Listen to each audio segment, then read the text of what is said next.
দেখেন আসিয়া তার ভাইয়ের সাথে কথা বলছে, দেখেন কি মহব্বত।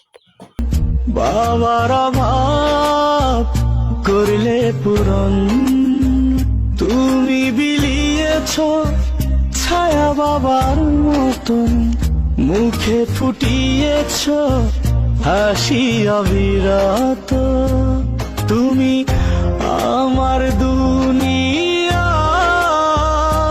তুমি আমার সব, তোমাকে নিয়ে আমার হাজার গৌরব। ভাই বর্ধন রক্তের বাঁধন, বাবার অভাব। স্কুলের সব বন্ধুরা আসছে দেখতে হাসপাতালে, তাদের বন্ধুদের মা বাবাও আসছে।